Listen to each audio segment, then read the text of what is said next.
সবচেয়ে বড় পদার্থবিজ্ঞানী ছিল। সে একটা বই লিখেছে, from the brief history of time, a brief history of time from big bang two black hole. সেখানে সে প্রমাণ করেছে কোরআনের এই আয়াত, কানা তারাতকান, মহাবিশ্বের সবকিছু একটা বিন্দু ছিল, চাঁদ সূর্য গ্রহ তারা সবকিছু ছিল একটা মাত্র বিন্দু ছিল। আল্লাহ বলেন, don't the disbeliever observe that the heavens and earth were joint together, then I separated with a gigantic sound explosion.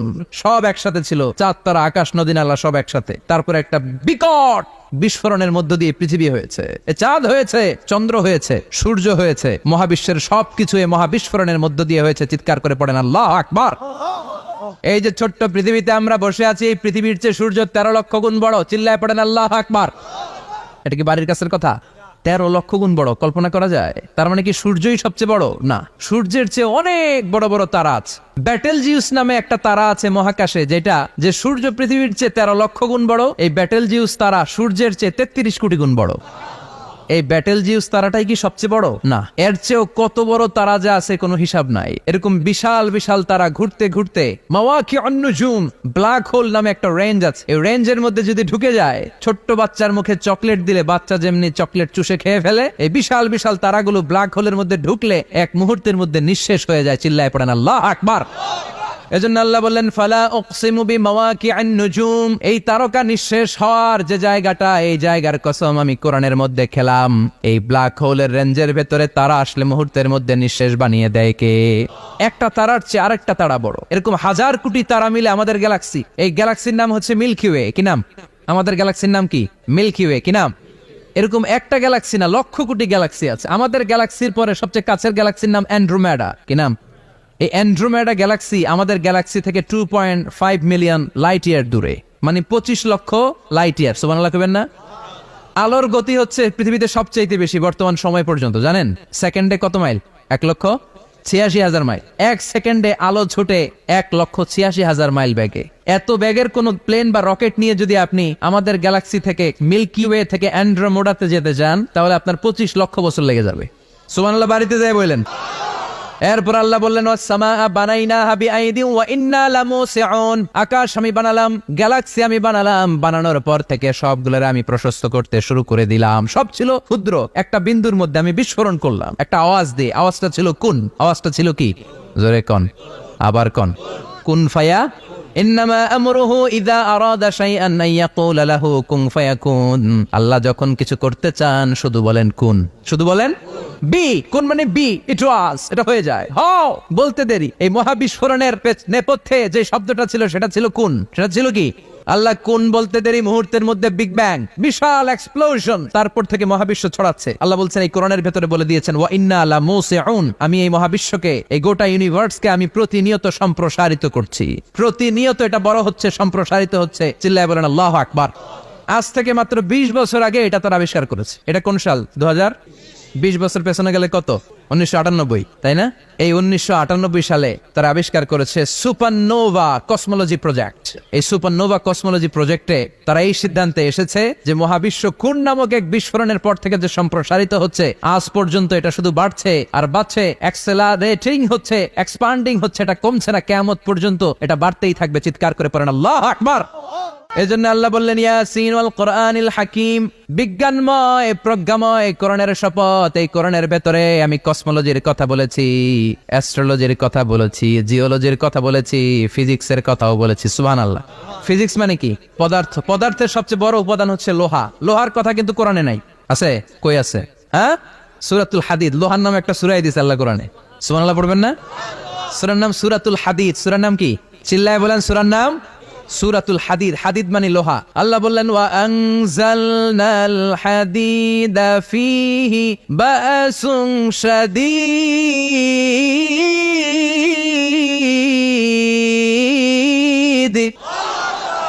ওয়া আনজালনাল হাদিদ ফীহি বাসুন শাদীদ, আমি লোহা নাজিল করলাম আর লোহার ভেতরে আমি ভয়ঙ্কর শক্তি ঢুকাইয়া দিলাম। সুবহানাল্লাহ। ফীহি মানাফিউ লিন-নাস, লোহার ভেতরে মানুষের জন্য অনেক কল্যাণ আছে। সুবহানাল্লাহ। লোহা ছাড়া পৃথিবীতে কিছু হয়? আংটি বানাতে লোহার দরকার আছে না নাই? ঘড়ি বানাতে, গাড়ি বানাতে, বাড়ি বানাতে, মোবাইল বানাতে, হেলিকপ্টার, প্লেন, রকেট, মাইকের স্ট্যান্ড। সুবহানাল্লাহ।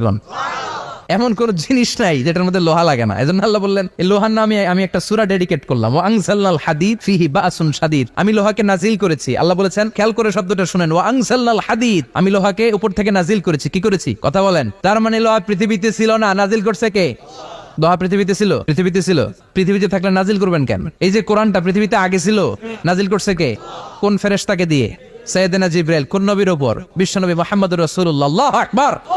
তার মানে ওহি পৃথিবীতে ছিল না, আল্লাহ উপর থেকে নাজিল করেছেন। নুজুল মানে উপর থেকে নিচের দিকে আসা। এই নুজুল শব্দ ব্যবহার করে আল্লাহ বললেন ওয়া আনজালনাল হাদিদ, লোহাকে আমি নাজিল করেছি। তার মানে লোহা পৃথিবীর উপাদান নয়, লোহা এসেছে উপর থেকে। কোন সুবহানাল্লাহ। বিজ্ঞানীরা, পদার্থবিদ যারা গবেষণা করে এটাই পেয়েছেন, লোহা আসলে পৃথিবীর না। লোহা পৃথিবীতে উৎপাদন করা হয় নাই। লোহার যে মলিকিউল, অণু আছে, লোহার একটা অণু তৈরি করার মতো ক্ষমতা পৃথিবীর নাই। ইভেন এই সৌরজগতের কোনো কিছু নাই। সূর্যের তাপেও লোহা তৈরি হতে পারে। লোহার ছোট্ট একটা অণু তৈরি করতে কমপক্ষে 1 কোটি ডিগ্রি সেলসিয়াস তাপের প্রয়োজন হয়। তার মানে এটা পৃথিবীর কোনো উপাদান নয়, এটা আনজালনাল হাদিদ। আল্লাহ বলেন মহাবিস্ফোরণের কারণে গলিত অন্য কোনো তারার ভেতর থেকে লোহার উপাদান আমি পৃথিবীর ভেতরে এনে ঢুকিয়ে দিয়েছি। তার মানে পদার্থের কথা কোরআনে আছে না নাই? সুবহানাল্লাহ কইবেন না? এরপরে বায়োলজির কথা আছে না নাই? বায়োলজিক্যাল অ্যাসপেক্ট অফ মাউন্টেন্স, কেমন করে পাহাড়ি রেঞ্জ তৈরি হলো, আছে না নাই? ওয়াজআল্লাল জিবালা আওতাদা, পাহাড়কে আমি পেরেক মেরে দিয়েছি। ওমিয়া কাঠের ভেতরে যখন পেরেক মারেন, পেরেকের বেশিরভাগ অংশ কাঠের ভেতরে ঢুকে যায়, উপরে দেখা যায় সামান্য, ঠিক কিনা? তো লোহা যদি আল্লাহ পেরেক মারেন, উপরে যা দেখা যায় এটা সামান্য, আসল পাহাড় তো মাটির নিচে। সুবহানাল্লাহ কইবেন না? আসল পাহাড় কোথায়? পেরেক যদি কাঠের মধ্যে ঢুকিয়ে দেন, পুরো পেরেকটা কাঠে ঢুকে যায় না, উপরে দেখা যায় কদ্দুর? সামান্য। পাহাড়ের যা আপনি দেখেন, এটা তো পেরেকের মাথা। পুরো পাহাড়টা আল্লাহ জামিনের ভেতরে গেড়ে দিয়েছেন। চিল্লায় পড়েন আল্লাহু আকবার। আবার আল্লাহ বললেন অমিনাল জিবালি জুদাদুম বিদু ওয়া হুমরুম মুখতালিফুন আলওয়ানু, আসরা নাই ওয়া গারাবিব সুদ। আল্লাহ বলেন নানা রঙের পাহাড় পর্বত মহাবিশ্বে আমি তৈরি করেছি। কোন পাহাড় হচ্ছে রক্তিম বর্ণের, কোন পাহাড়কে বানিয়েছি আমি কৃষ্ণ বর্ণের, কোন পাহাড়কে বানিয়েছি আমি শুভ্র বর্ণের, কোন পাহাড়ের রং কালো, কোনটা সাদা, কোনটা নীল, আসরা নাই। মহাবিশ্ব যখন তৈরি হয়েছে, পৃথিবীর মধ্যে 7টা টেকটনিক প্লেট তৈরি হয়েছে। 7 tectonic plates create the mountain range on earth. পৃথিবীতে এই পাহাড় তৈরির কারণ হচ্ছে 7টা প্লেট। এগুলোরে 7 টেকটনিক প্লেট বলে। এই প্লেটগুলোর কারণে পৃথিবীতে এই রং বেরঙের পাহাড় তৈরি হয়েছে। কত রঙের যে পাহাড় আছে আরব বিশ্বে, পাথরের পাহাড়, বাংলাদেশে মাটির পাহাড়, ব্রুনাই, সিঙ্গাপুর, ইন্দোনেশিয়াতে যদি যান আরেক ধরনের পাহাড়। চায়নার একটা শহর আছে গানজু সিটি, কি নাম? এই গানজু সিটিতে একটা পাহাড় আছে রেইনবো মাউন্টেন। ওখানে 7 রঙের পাহাড় পাওয়া যায় এক জায়গায়। সুবহানাল্লাহ কইবেন না? রেইনবো মানে কি? রংধনু। রংধনুর কয় রং? কথা কন। ছোটবেলা আমরা মুখস্থ রাখতাম বেনিয়া সহকলা। বেতে বেগুনি, নিতে নীল, আতে আসমানি, শতে সাদা, হতে হলুদ, কতে কালো, লাতে লাল। সুবহানাল্লাহ নাই? মনে রাখার কি অসাধারণ পদ্ধতি। এই রেইনবো মাউন্টেন, রংধনুর 7 রঙের পাহাড় এক জায়গায় পাওয়া যায়। এখানে সাদা পাহাড়, এখানে সবুজ পাহাড়, এখানে নীল পাহাড়, ওখানে লাল পাহাড়, এখানে কালো পাহাড়। এই চায়নার গানজু সিটিতে আল্লাহ তাআলা 7 রঙের পাহাড় এক জায়গায় রেখেছেন। চিৎকার করে বলেন আল্লাহু আকবার। তার মানে বায়োলজির কথাও কোরআনের ভেতরে আছে না নাই? এরপর আল্লাহ বললেন কেমন করে আকাশ থেকে আমি পানি নাজিল করে, এটাও কোরআনে আছে না নাই? আমরা ছোটবেলা পড়েছি ওয়াটার সাইকেল, হাইড্রোলজিক্যাল সাইকেল। কেমন করে সূর্যের তীব্র তাপ সাগর থেকে পানিকে জলীয় বাষ্প করে উপসে নেয়, উপরে নিয়ে সেটাকে পুঞ্জীভূত করে দেয়, ঘনীভূত করে দেয়, মেঘ হয়ে যায়, সেখান থেকে ঝিরি ঝিরি ঝিরি ঝিরি বৃষ্টি পড়ে, আছে না নাই? ওই বৃষ্টি পেয়ে আল্লাহর কাছে দোয়া করে না? বিশ্বনবী বলেন রহমতের বৃষ্টির নিচে দাঁড়িয়ে কেউ যদি হাত তুলে দোয়া করে, ওই দোয়া কবুল করে কে? আবার আকাশের মধ্যে মেঘের ঘনঘটা দেখলে বিশ্বনবী পেরেশান হয়ে যেতেন, হয়রান হয়ে যেতেন, আর আল্লাহর কাছে বলতেন আল্লাহ এই মেঘ দিয়ে তুমি আমাদেরকে আযাব দিও না, তুমি আমাদেরকে গজব দিও না, তুমি আমাদেরকে শেষ করে দিও না, এই মেঘ থেকে তুমি আমাদেরকে রহমতের বৃষ্টি দাও। পড়ে না আমিন।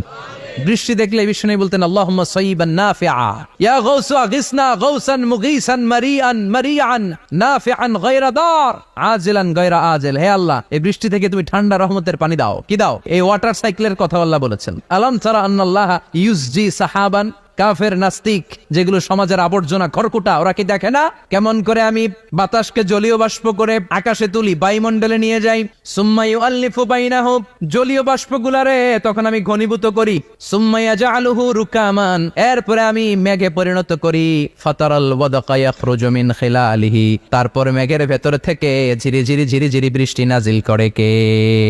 আবার আল্লাহ বললেন পানি থেকে আমি পৃথিবীর সব প্রাণগুলারে বানালাম ওয়াজআলনা মিনাল মাই কুল্লা শাইইন হাই আফালা ইয়াকিলুন। পানির ভেতরে থেকে সব প্রাণের উৎপত্তি পৃথিবীর মধ্যে ঘটিয়ে দিয়েছে কে? বিজ্ঞানীরা স্বীকার করেছে পৃথিবীতে যত প্রাণ পাওয়া যায়, যত প্রাণের ব্লুপ্রিন্ট পাওয়া যায়, সব এসেছে পানি থেকে। চিৎকার করে বলেন কোত্থেকে? পানি নাই তো প্রাণ নাই, পানিও আছে প্রাণও আছে। কোন সুবহানাল্লাহ। বিজ্ঞানীদের ধারণা, তারা ধারণা করে বলেছে পৃথিবীর প্রথম প্রাণীর নাম হচ্ছে অ্যামিবা। কি নাম? ওরা বলেছে এটা এককোষী জীব। It's a very small unicellular organism found ever in the world. পৃথিবীতে পাওয়া প্রথম এককোষী প্রাণীর নাম হচ্ছে অ্যামিবা। এটা এসেছে শৈবালের মতো, এরপরে জুপ্লাংটন, ফাইটোপ্লাংটন